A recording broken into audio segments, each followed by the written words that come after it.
In addition, some governments see in the United States and in Israel the cause of all problems in the hemisphere and resort to antiquated rhetoric in their calls for the creation of an anti-imperialist front against them. According to this perspective, Israel is alleged to be responsible for the same crimes against humanity that Jews have been accused of throughout the centuries. Gratefully, some countries have recognized the inherent dangers of this phenomena and have created strategies to deal with these issues. They have devised programs to engage different sectors in order to address these challenges together. For example, key Latin American countries, such as is the case of Mexico, Argentina, and Brazil, have adopted forward-looking anti-racist legislation to curb hate speech and violence against minorities. Jewish communities, in fact, were able to act as catalysts of these initiatives. Together with other segments of society, they have worked to have them introduced and ratified by national legislators and remain as watchdogs to ensure that they are implemented when warranted. Not long ago, racist expressions were allowed in public circles.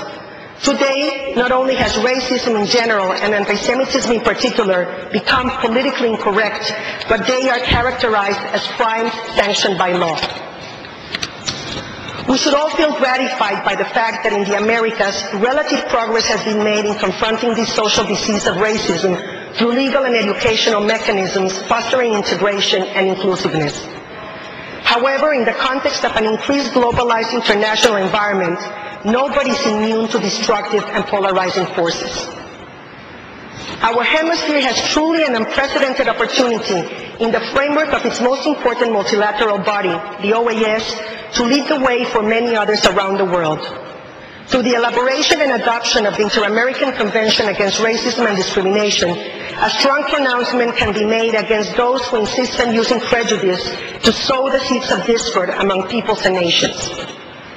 Let us develop the right tools to properly identify and monitor expressions of anti-Semitic and other racist intolerance.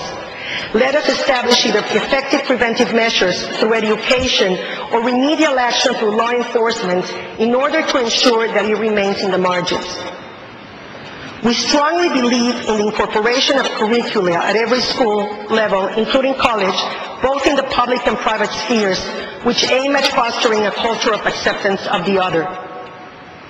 Furthermore, the media, whether state or privately owned, have a very important role to play in sensitizing public opinion about the threats posed by hatred and intolerance.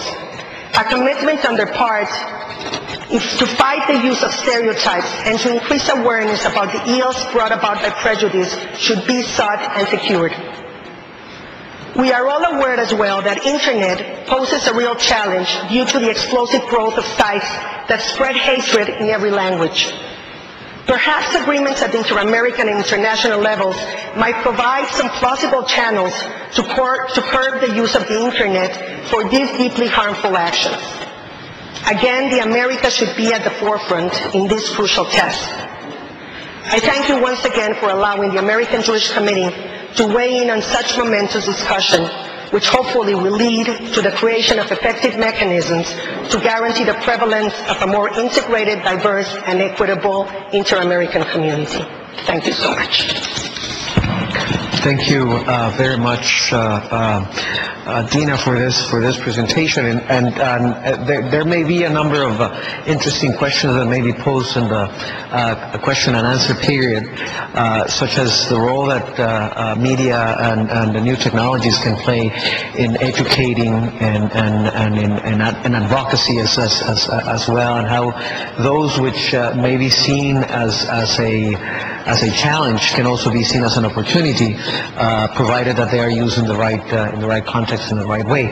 I think that there is a number of coincidences here, and I'm sure that Mark is also going to continue nailing that, which has to do with education and advocacy, so to be able to arrive to an understanding on how this differences that exist should not be translated into either criminal actions, hate speech, hate crimes, or some of the ones that Dina mentioned in terms of the terrorist attacks that they have suffered. So